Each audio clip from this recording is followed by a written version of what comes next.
Hello everyone, I'd just like to welcome you here this morning.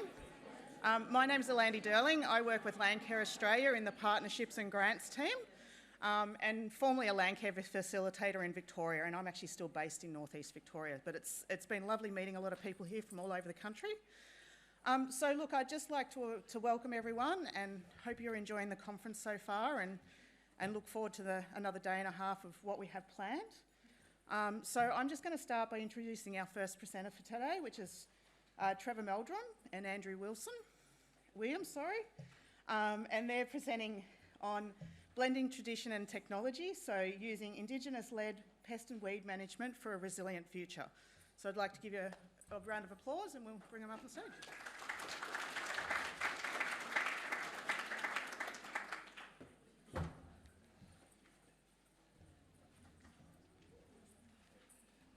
Thanks for the introduction. So I'm Andrew Williams, and this is Trevor. I'll leave it to introduce himself in a little bit. I'm from City of Gold Coast. I live and work here on the Gold Coast for council. Trevor's from Cape York. Not many similarities in the areas that we work in. There's about 2,000 kilometres distance-wise between us. We're as far away as you could get in Queensland. But there's common themes. And the reason we're here together is because we're both part of the Biosecurity Queensland Ambassador Program. We're both ambassadors within our community for biosecurity. The program itself, it's an outreach program, and what they wanted to do, they wanted to get different stakeholders that are embedded in different communities. My community is the Gold Coast, South East Queensland and local government. Trevor's community is Cape York, Indigenous owners. And I think that's the beauty of this program is we get to reach out, and like Costa said this morning, the 650 people that are here all get to go back to their networks and share what they've learned and give the knowledge. That's what this program, the Biosecurity Ambassador Program, is about. So it's great. Trevor and I, we've been catching up a lot over the last couple of weeks. I've learned a lot off him. So I'll hand over to him now to introduce himself and yeah. I'm Trevor, I'm a bummer from Cape York, and bummer is our Aboriginal word for human being. I've worked across most of Cape York. I've been one of the luckiest ones that I've been able to walk a lot of it in my job. I'd like to do this session a little bit different in that us bummer, we have a yarn up. So there's to and fro, and so if there's any questions, just sing out straight away and I'll do my best to duck them. But what Andrew said is right. When these programs come up, I put my hand up because I have no right to whinge about any of you unless I'm prepared to have a shot at him. So that's why we had to go at the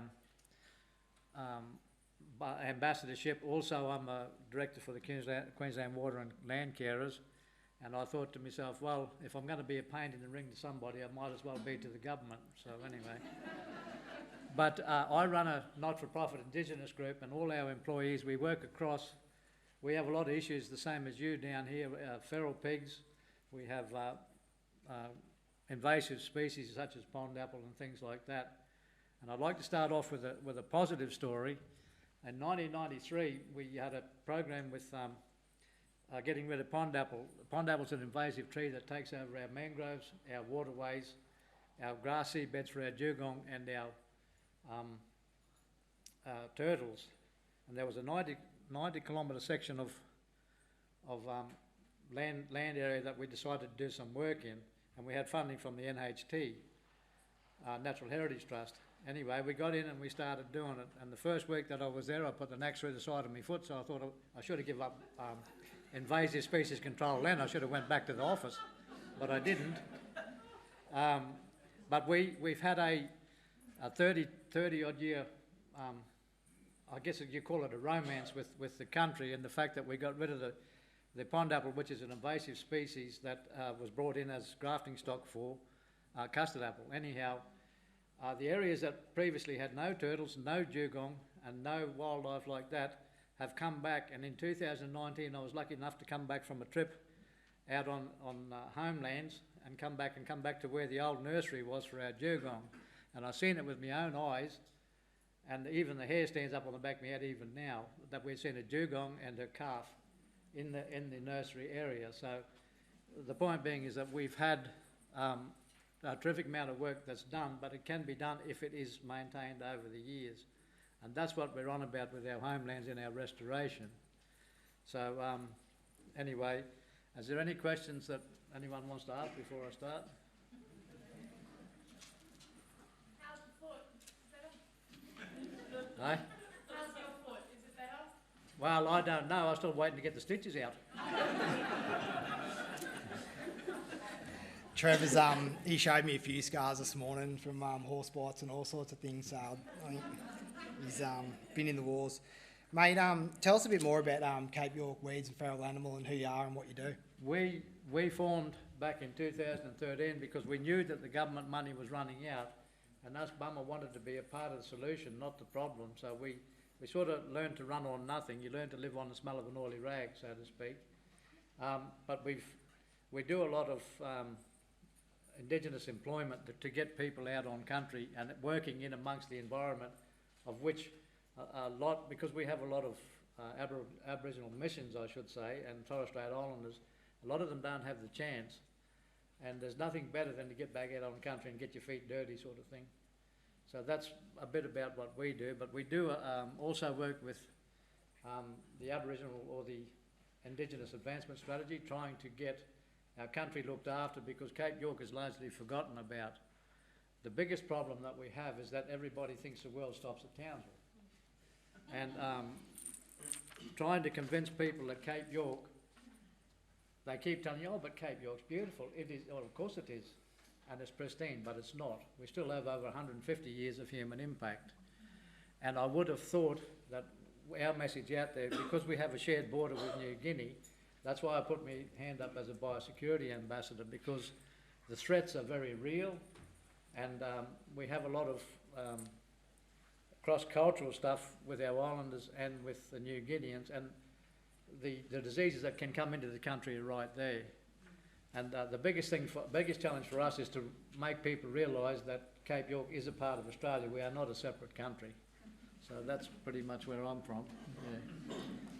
And in our discussions over the last couple of weeks, you've been talking about the workforce on the ground there and engaging them, or the lack of engagement. The biggest problem, well, it's a double-edged sword. By trying to keep everything pristine, the government says, oh, well, we don't have to worry about you. And then, of course, nobody wants to fund real work anymore, and that's the issue that we have to deal with every day.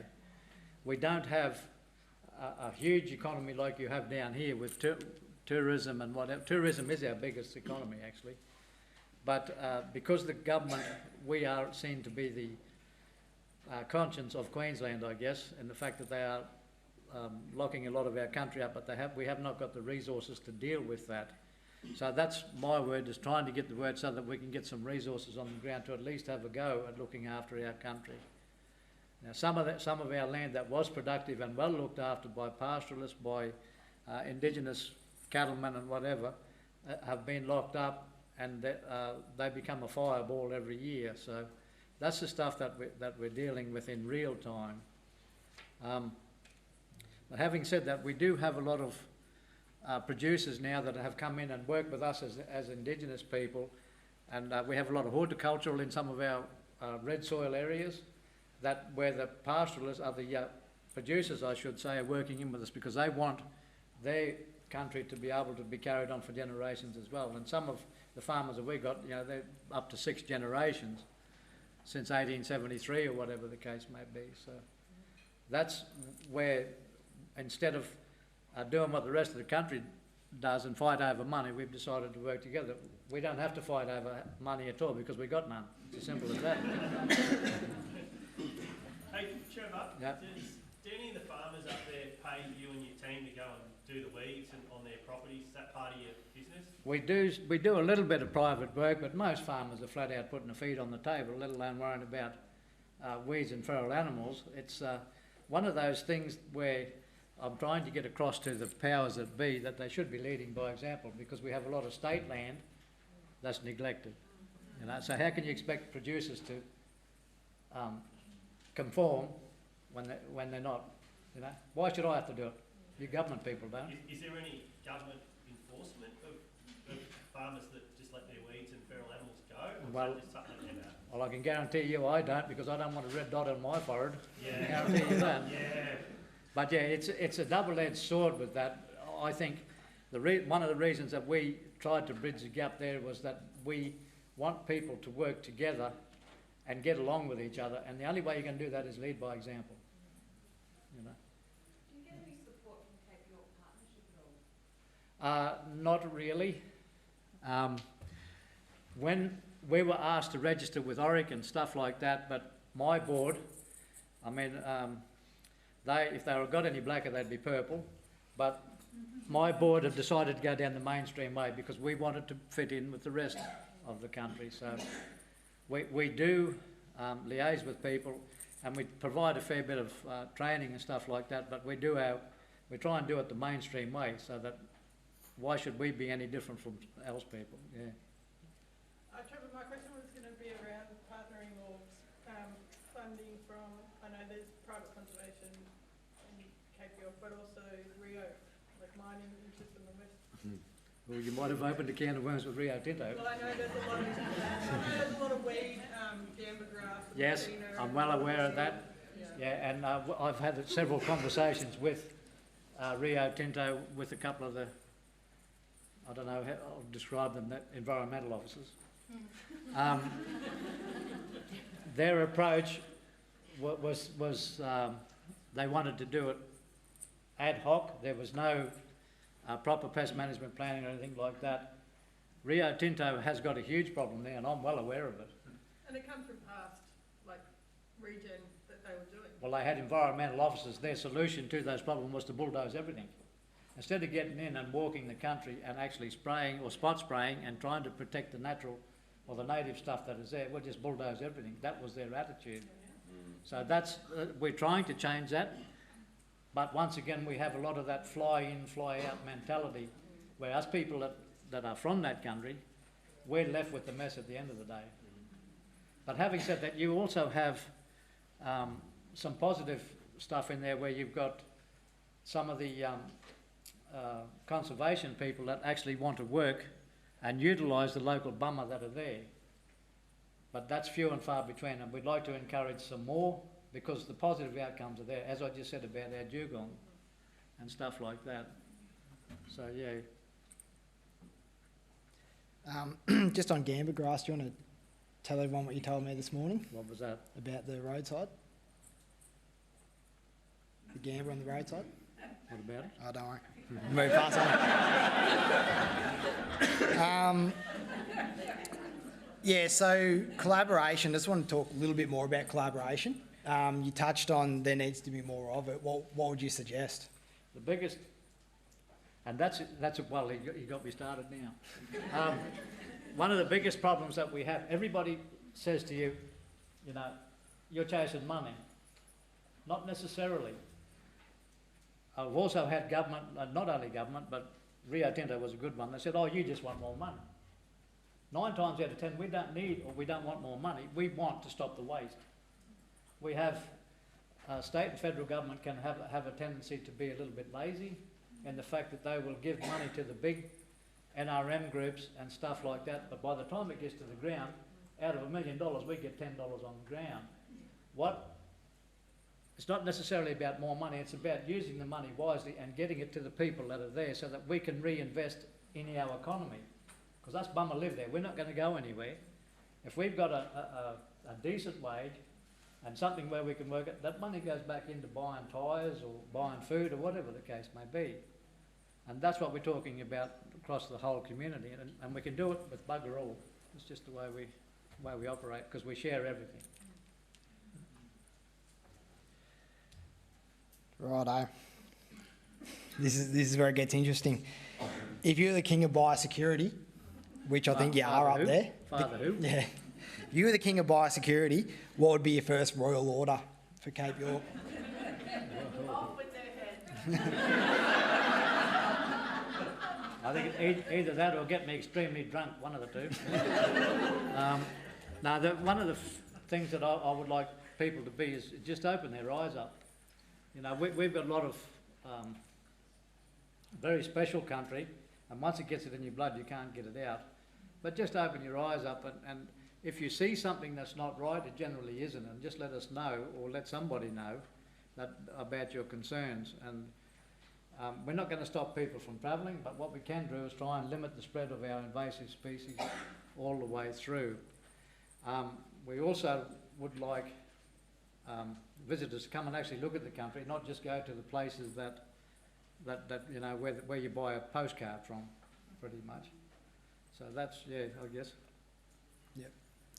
Something that really resonated with me when I've been talking to Trevor during the week was he kept saying fly in, fly out, and people coming, state government people coming, flying into Cape York, being there, not really connecting with the people or the land, trying to get a bit of a grip, taking photos, smiling, and then leaving again. So I think that's a big takeaway for everyone in the room. Something that I've learned off Trevor is that genuine connection and actually caring. So, you know, going into places and actually understanding what's happening on the ground and not taking it for granted. So, yeah, the main thing is that if it's surprising what you can get done with the people that are there, and from my point of view, I'd much rather employ my people that live up there rather than you fellas that are coming in for 2 weeks.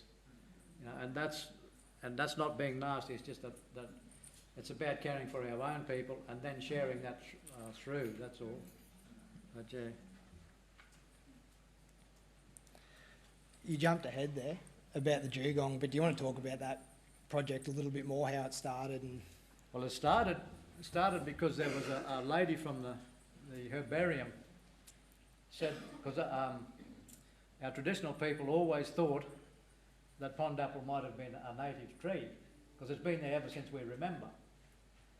And the old people couldn't remember whether it was native or not. Well, a lady from the Queensland Herbarium took a specimen back and they found out it was pond apple, which is a grafting stock for custard apple. And it was introduced in Bundaberg in 1880 something. Well, a little bit long before I was born. I got a bit long in the tooth, but I'm not that old.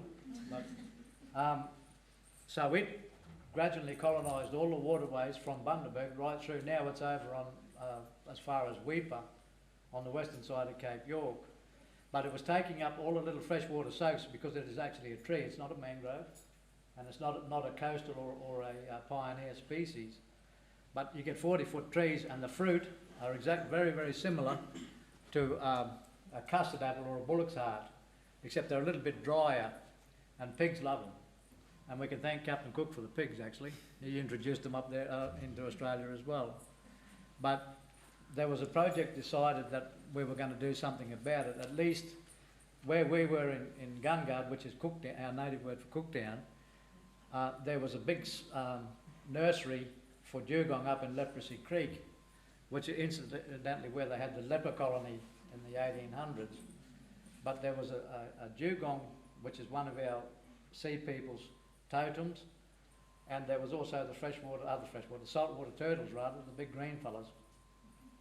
And the pond apple had taken over these areas, and there was no seagrass beds, there was no hatching areas or sand for the turtles as well, and pond apple was taking that, and it was just sucking the guts or the water up, and we had native species. So we started with cut stumping, because we weren't allowed to put chemicals into water or anything like that, so we did it all the hard way.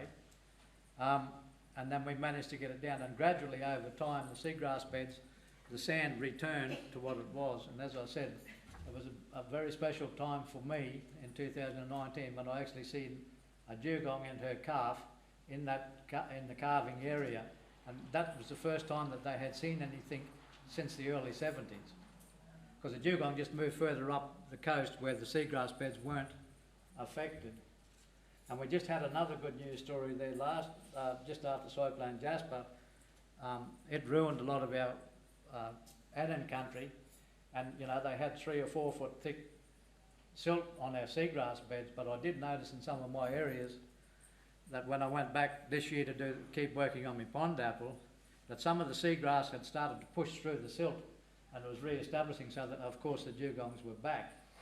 I only seen 2 this year, but at sometimes anything you might see 5 or 6 dugong in a herd going through. So.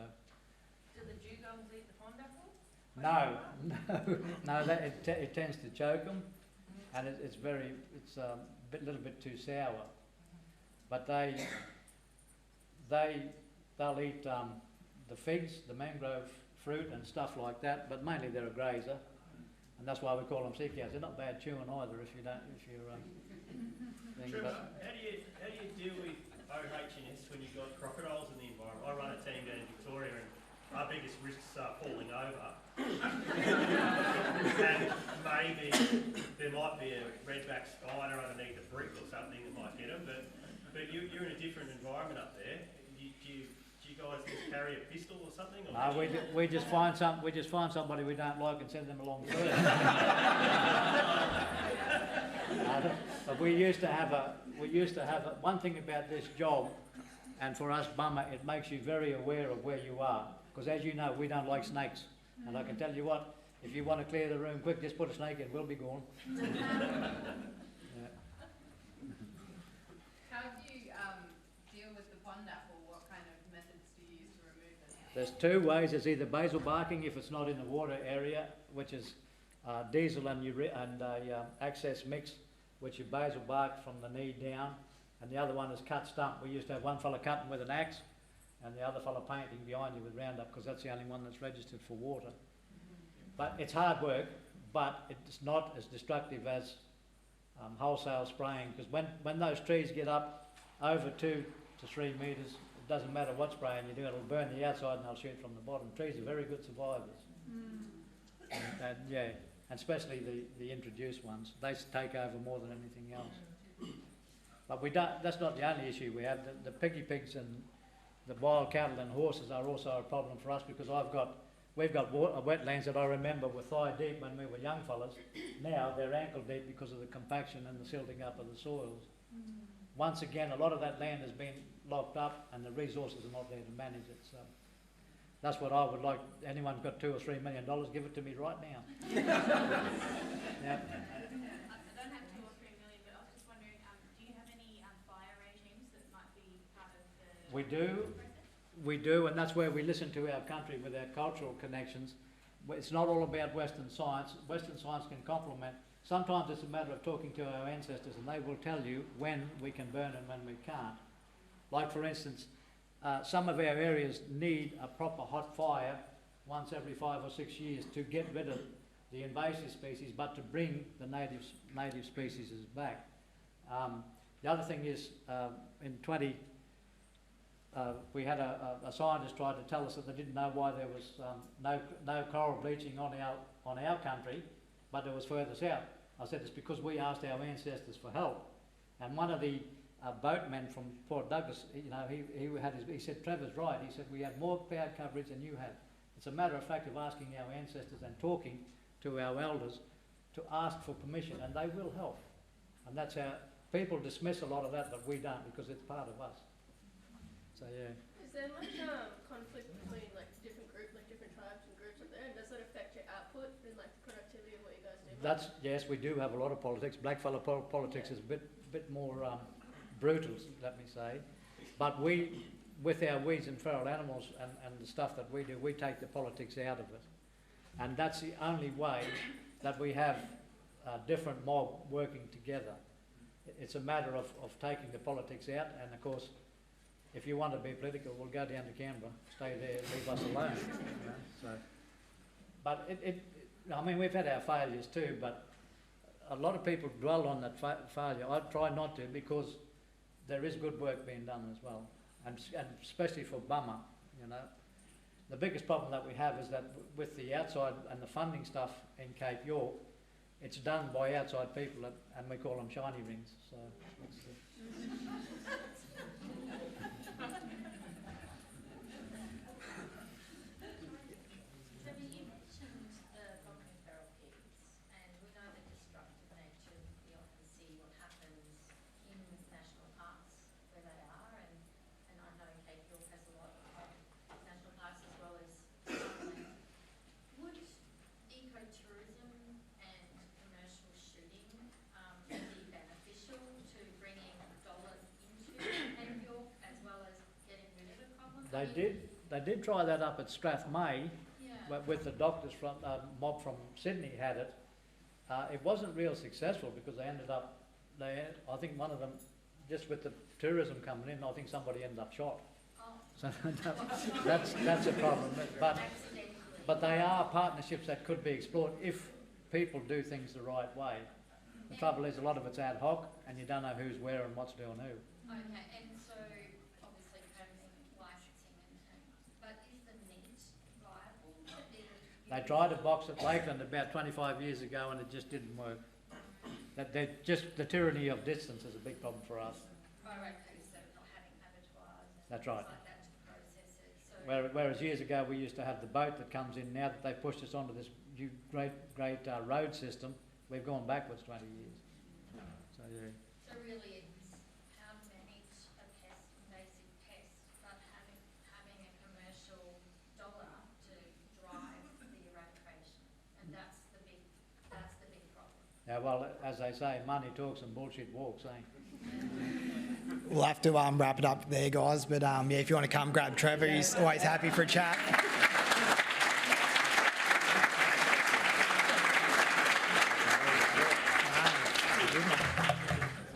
Now I'll have to go and get another wig. I've lost more hair. So I just want to thank Trevor and Angie for their very insightful presentation. It was obviously something that we all probably face across the country in varying levels. And I certainly found that very impressive about the partnership that's been able to be created. So if you want to change streams, now is the time to move between rooms if you'd like, and then we'll kick off in 5 minutes.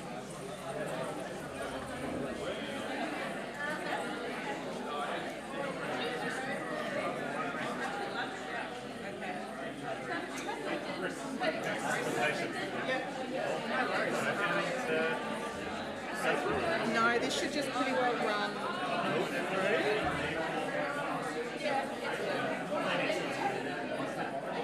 Yes. Hopefully yours is the next presentation up.